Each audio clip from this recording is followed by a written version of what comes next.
Welcome to Mastering Your Monday podcast. And this is the show that talks about boundaries, work-life balance, and living a life where you have control. This is for highly driven professionals who want to develop a more balanced professional and personal life and live out their true values. Those who are ready to grab the reins and change the status quo. The professional who's ready to have a life again and who's ready to take a stand, living in a way that you feel respected, valued, and fulfilled each and every day. We talk about topics like setting boundaries, taking risks, life management, and all the tips, techniques, and strategies to help you master your Monday, one day at a time.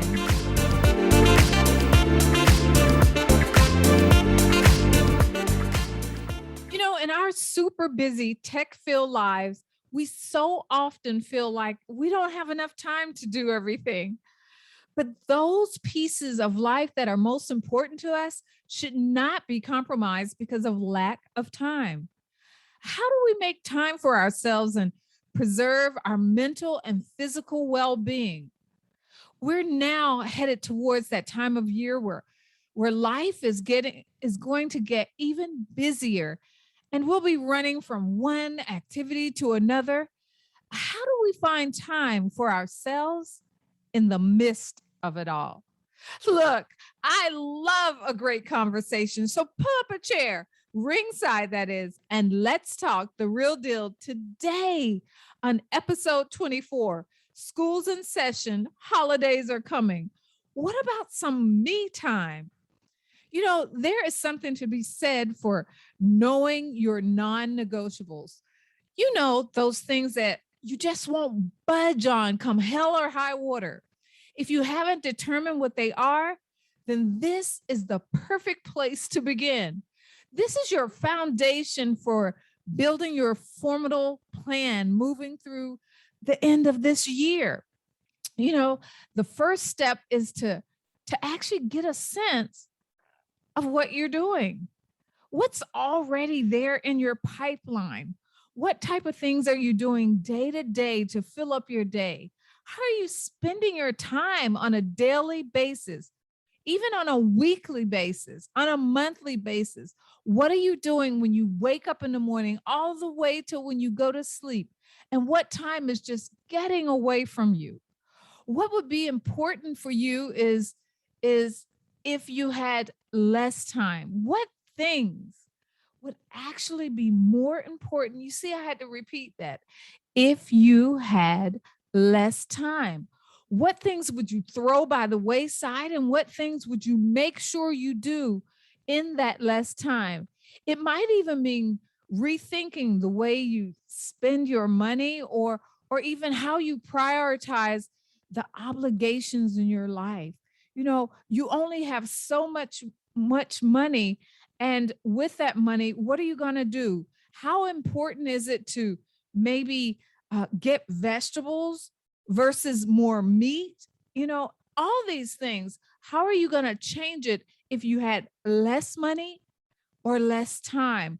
If you had less time, what things could you decide not to do? Could you cut back on some of your cooking? Could you bundle or what I call bundle your cooking? Could you put more things together, put more things on the pan, to cook all at one time in the oven, or make it a one pan deal, or put it in a crock pot, whatever? How can you do more with that less time?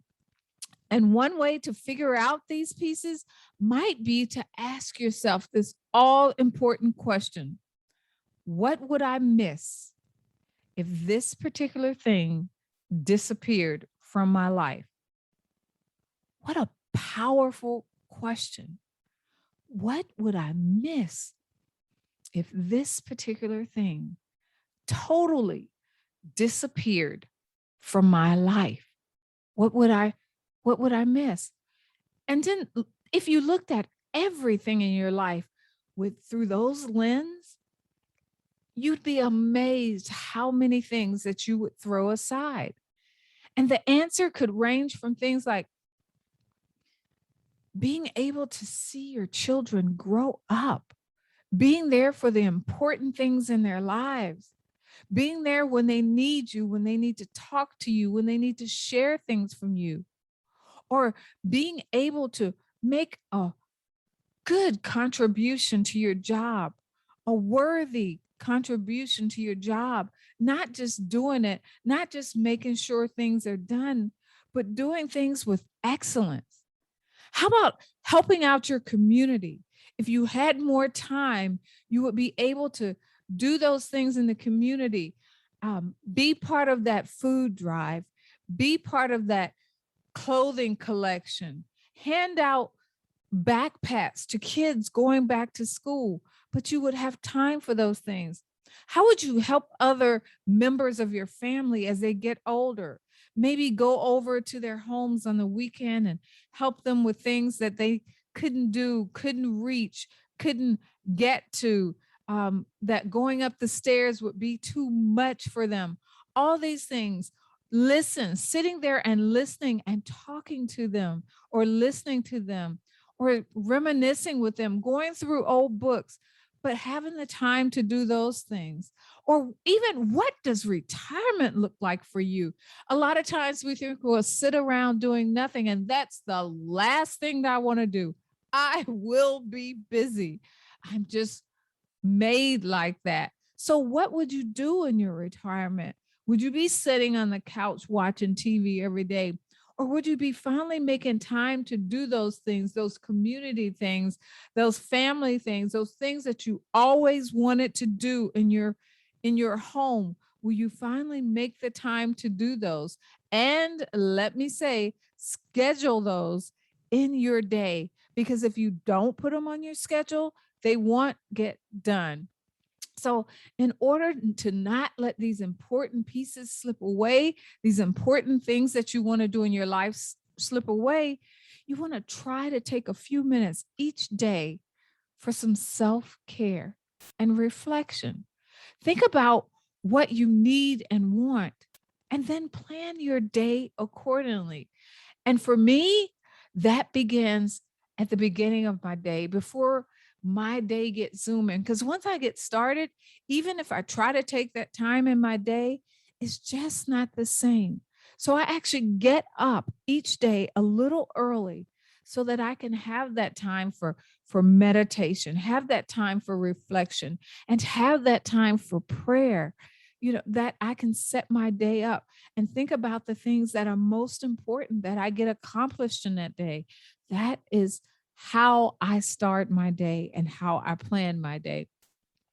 So now, now that we've created that strong foundation by knowing what it is that we want to accomplish, where we're spending our time, where we're losing our time, and what it would look like if that thing was missing or if we had less time in our day. What things would we make sure that we got done?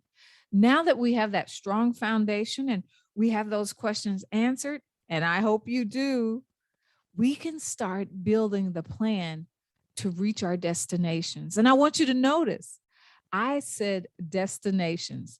It's rarely that we only have one destination in our life or in our mind. And also, there are many, many, many stops along the way.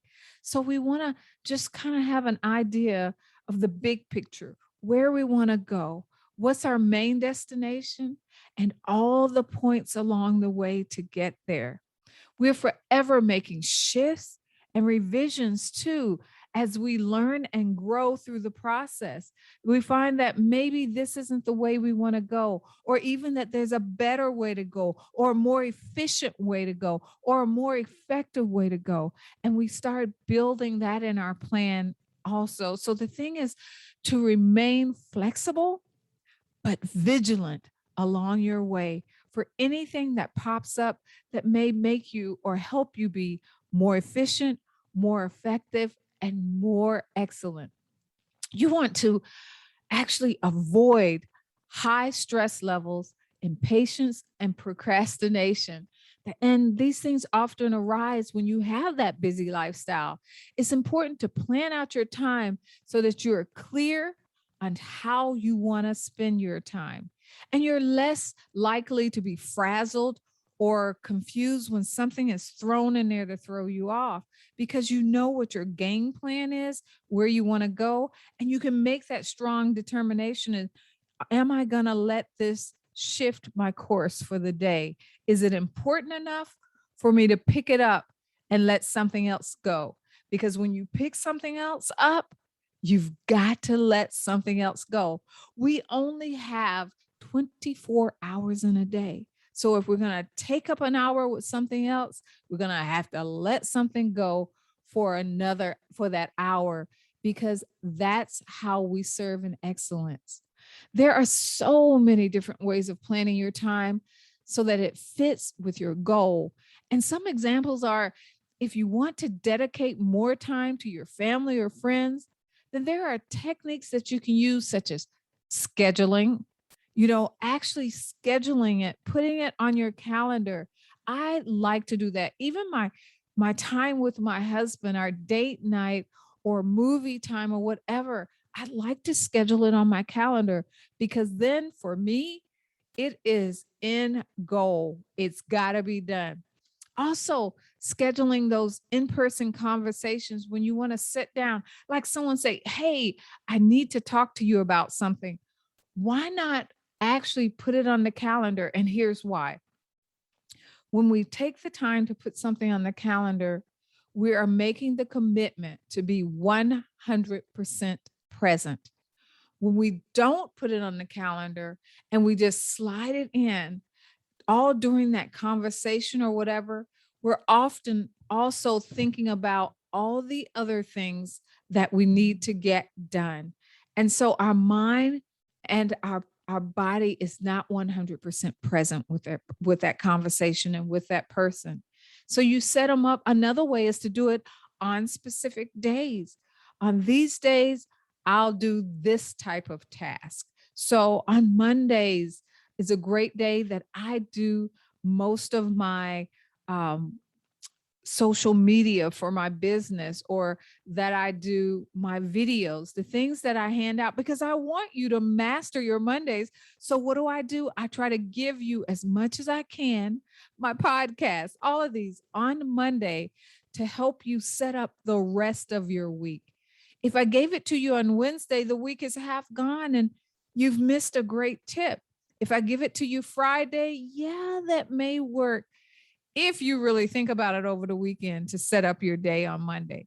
So I like to give these things to you first thing Monday morning to help you set up the rest of your day. Another thing is, if you're trying to be more productive at work, then there are strategies like setting aside an hour for email before lunch, or doing things like uh, blocking out certain times that maybe you have your calls. I'm going to make my calls between 2 and 4 in the afternoon, or knowing that the morning is the best time for you to make your calls before everyone gets busy, which I think is really a good one. I like to make my calls between 8 and 11 before lunch, and while people are just getting in the office and fresh and have time for you. And then exactly, do your email just before lunch, and then again just before you go home. So these are great strategies to be more productive at work and not squirreling or being easily put off course.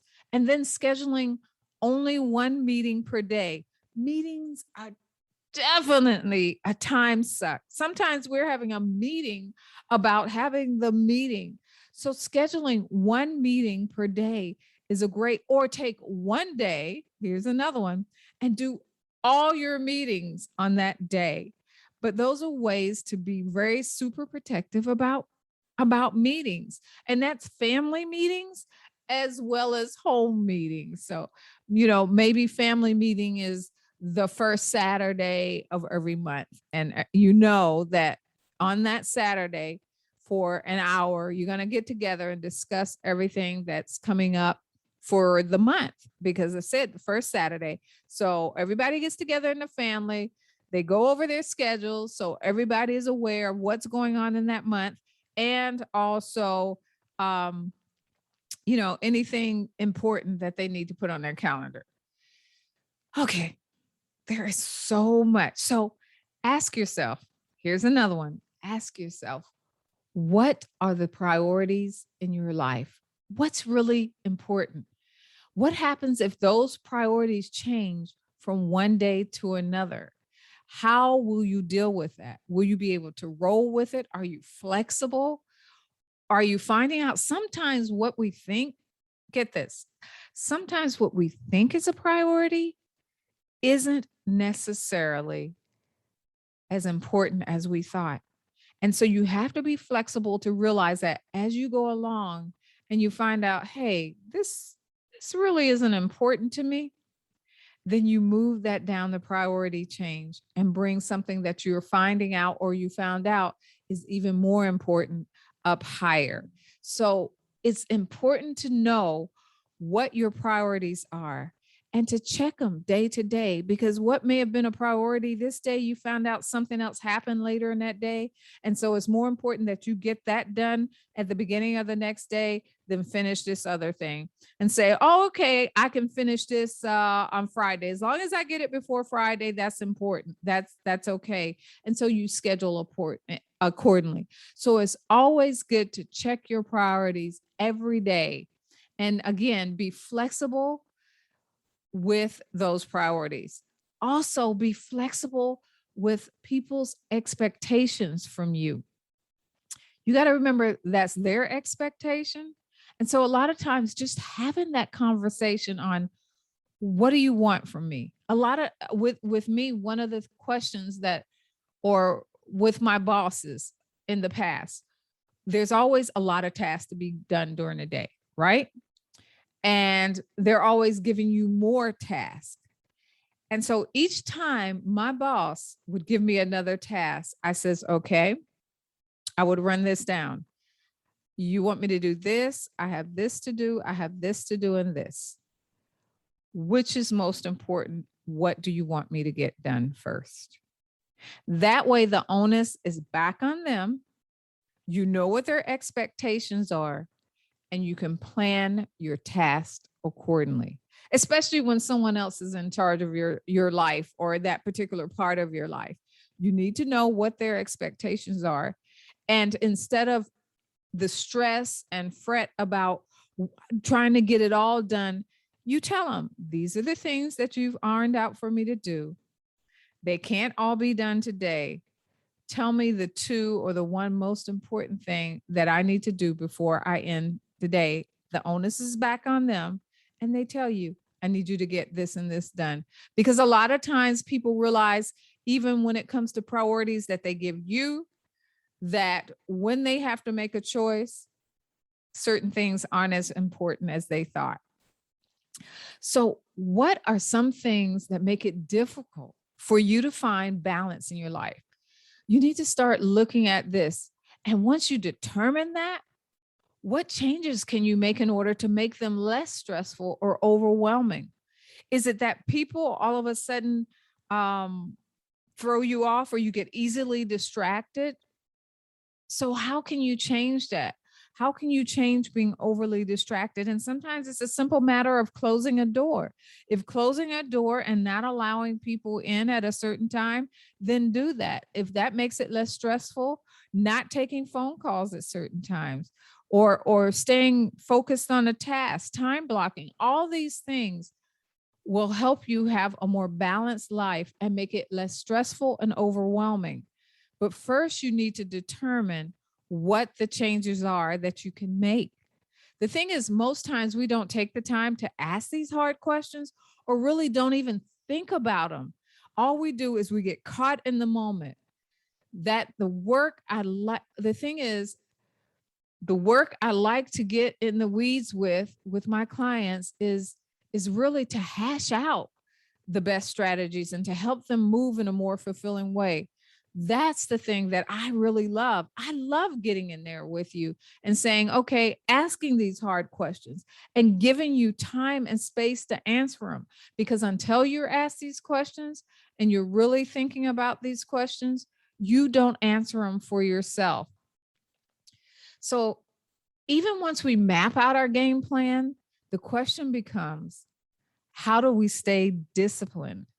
How do we stay disciplined enough in a way that we can keep going and continue to make the progress so we can stay successful? We've started it.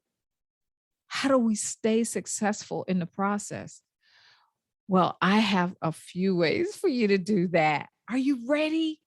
One, commandeer your time.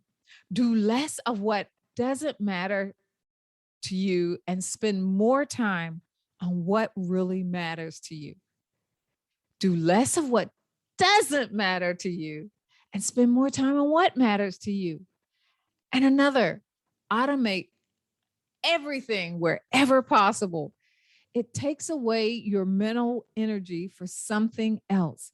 So when it's automated, that mental energy that you were putting on that particular task can now be allocated to something else that need more of your attention. So automate it everything where possible. And I am in the process of making sure I do that as much as possible. But here's one thing that I've learned. Once you automate things, you still have to go back and check them. Check to make sure they're working correctly and check to make sure there's no updates needed, but automate where you can. Switch off, here's another one, switch off your social media. It is not healthy for your productivity levels because it gives the illusion of being busy while distracting from real work at hand. You know, you think, oh, I have to do these posts. I'm answering these posts. I have to make sure this out here. But ask yourself, what's the ROI? What is the return on your investment? What is the return on the investment of your time? What is the return on the investment of your energy? Because it makes it look like you're busy, but are you getting anything? Are you receiving anything from it? And then create a schedule that includes an overview of your day. You want to know what on the big plane, on the big schedule, what does your day look like? What does your week look like? Or what are your monthly activities? I actually use all three of these. I like to plan my day, but my day is dependent on what I had planned for my week. And my week is planned on what I wanted to accomplish for that month. And my month is planned on what I wanted to accomplish for that quarter. And my quarters are planned on what I wanted to plan for that year. That's right. I really go all the way in with this one. And this is a biggie that we tackle in my Get More Done in Less Time 5-day challenge. And it's actually starting September 13th. So if you're listening to this and you have the time and it's before September 13th, go to masteringyourmonday.com/challenge and make sure you enroll. Because if scheduling things and getting that overview is hard for you, we tackle this right there in that challenge. So it's so important. And I don't want to go into all of it right now, but just starting with your month and knowing what's important for you to get done that month really helps. Here's another one. Use alarms to remind you of what needs to be done. Oh, this is a biggie for me. Now, I not only use alarms for when to wake up, but I use alarms for just about everything because if not, I get so locked into what I'm doing that I forget that I need to stop and do something else. So I talk to my girl here, Alexa, or my friend here, Siri, and I'm always telling them, remind me to do something in this amount of time. Remind me to do something at this time. And it works wonders. You don't have to take the time to stop sometimes. You can just talk it into your phone, talk it into my little girlfriend over here. But just make sure you set those alarms to remind you to do things. but also to remind you when to stop or to block out a time. If you want to do something and you only want to block out 30 minutes for it, then set that time, set that timer and make sure it reminds you your half an hour is up. And so you can move on to that next time. Here's another one. Turn off your notifications. Turn those notifications off on your phone and any other device that may distract you. And this includes your emails, your texts, and even your browser notifications. I hate those things, but there are browser notifications. Everybody wants you to allow browser notifications. I get enough notifications as it is. And if I really want to remember to do something, I put an alarm on it. So turn off your notifications. And then schedule time for tasks that are important, but not urgent. Did you get that? Schedule time for tasks that are quotation marks important, but not urgent. Don't let urgency dictate your day, but do let your day be dictated by the things that are important. And this is another gem that we talk about and really hone in on in the challenge, the Get More Done in Less Time challenge. Then finally, start with the most difficult or stressful tasks early in the day. Why? Because you have more energy, you're more prepared to handle it, less stress, less things that have gone on a day have hit you. And so this is the time to handle it. Plus, when you get it done, it's out of the way. Woohoo! That's right. So now let's tackle our mental and physical self-care. I know you said you talked about getting me time. When is this coming in? And why it's so important. And I'm sure that's why you're here, right? So find the time for mental and physical self-care. When we're too busy to take care of ourselves, we risk becoming unproductive and unhappy. And it's important that we find time for self-care in order to avoid this outcome. We don't want to be unhappy. We're finding ourselves working so hard to live up to the standards of society and others around us that we become stressed. And using AI, artificial intelligence like Google Assistants, it can help with those reminders and appointments.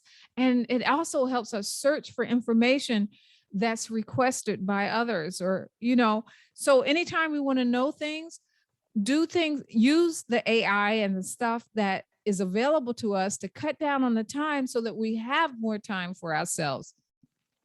We also want to stay vigilant because busyness is really the enemy of time. But we don't need to buy into this lie that being busy means we're important. How many of you think I'm busy, so I must be important, or I've got so much to do? Well, that's not true.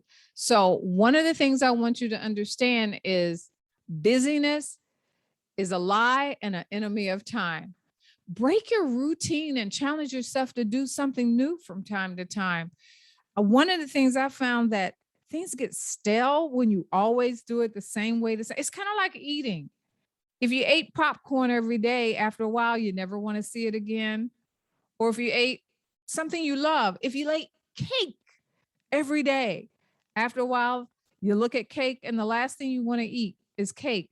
So after a long day at work, it can be difficult to fill out what you want to do with your time. And the average person spends a lot of time on their phone, checking social media and scrolling through their feed. And some people even spend too much time on these activities, though they know they shouldn't.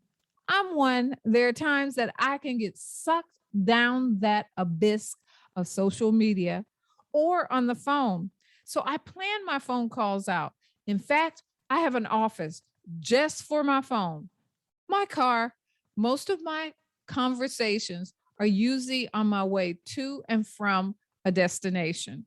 And because you're a captive audience, so you can have that conversation. Unless you're doing video conversations, then the car is not to do it. But I actually plan plan out when I want to be on the phone.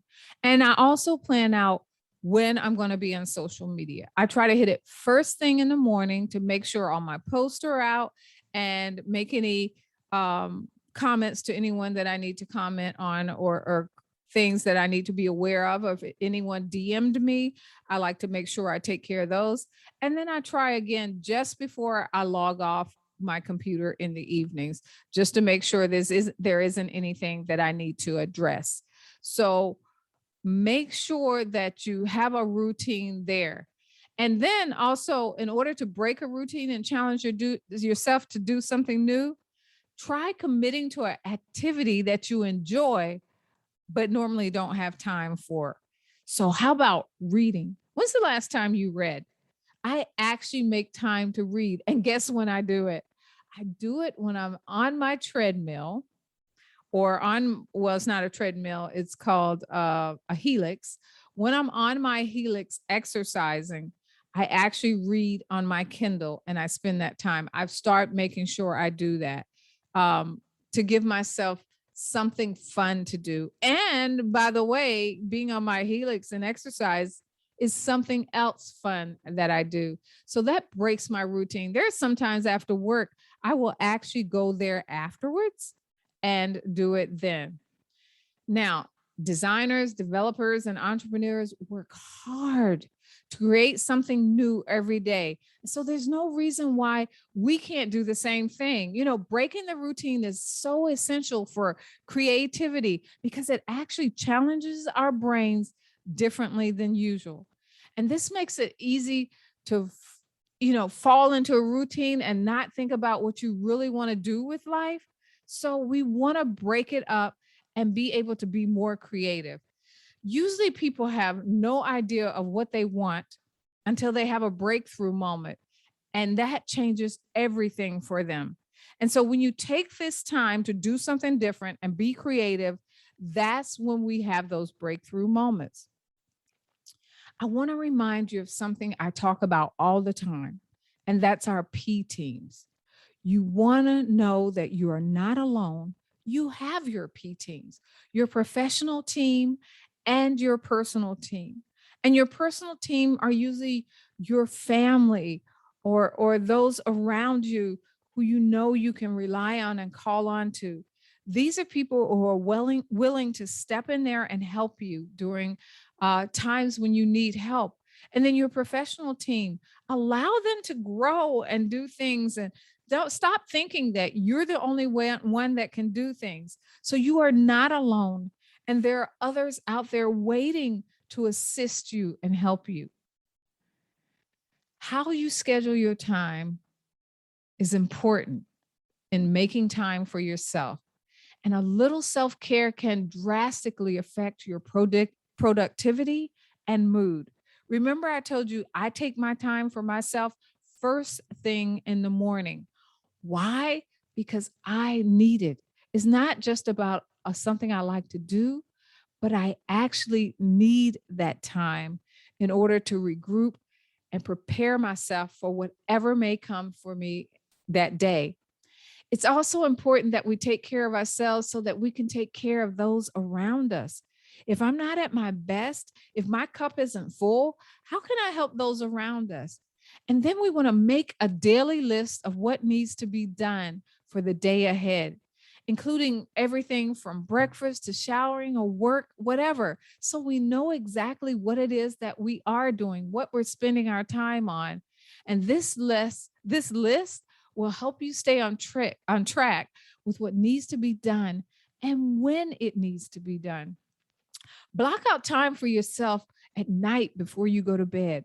That last half hour or that last hour, that preparation for going to bed, what do you need to do to make sure you allow your mind to just shut down and rest and regroup to prepare for that sleep? You should know that time for yourself doesn't mean escaping from the world or just sitting around. It means making time for activities that actually bring you joy and help you grow as an individual. Our successful life is not measured by the amount of of hours that you spend working, but how happy you are with your life. The same principles apply to finding time for yourself. And so your success isn't based around how much you get done in that day, but how effective you are with the things that you got done in the day. And it's better to make room in your schedule for the things that make you happy, that give you life, rather than work your life away all the time and feel unhappy. So the last thing I want to do is leave you with this 10 tips. And I know this has been a long one, but there's so much I want to say on this. And I'll probably break this down even more on the other episodes. But ask yourself some pertinent questions. Here they are. What are the most important things in your life? What are the things that make you happy? What do you want to do when you retire? Now, these questions might not be easy to answer right now or off the cuff, and you may need to take some of that me time and sit down and go through them, but they are worth asking yourself, because if you don't know what makes you happy, then then how can you expect others to know?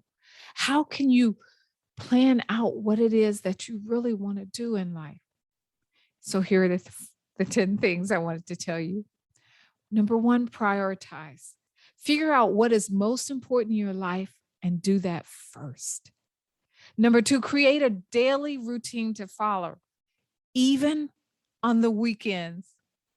Number three, take time off every day, at least at least 60 minutes to get some me time. Now, I'm not saying you have to take these 60 minutes all at once. Now, if you're exercising, yeah, but you can break them down into 15-minute segments, 10-minute segments. That's 10-minute seconds, 10 6-minute sessions that you can do throughout the day. Keep your workspace. I cannot talk. I've been talking so long. But number four, keep your workspace tidy and organized so that you can get back to work quickly. When you have everything in certain places on your desk and tidy, it's easy to pick up where you left off. Number five, exercise. You hear me keep talking about exercise at least 3 times a week. Sleep 8 hours every day and eat breakfast daily. Manage your time well. Number 6, meditate or do yoga, but regularly take care of your mental health, whether it's meditation, yoga, prayer, whatever it does that you need to do to get in that mental space. Number 7, spend quality time with friends and family members on a regular basis. If nothing else, they make you laugh. Number 8, make sure you are also taking care of yourself emotionally. Go for walks alone.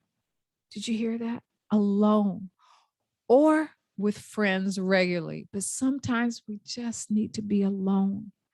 Take up an activity that makes you happy.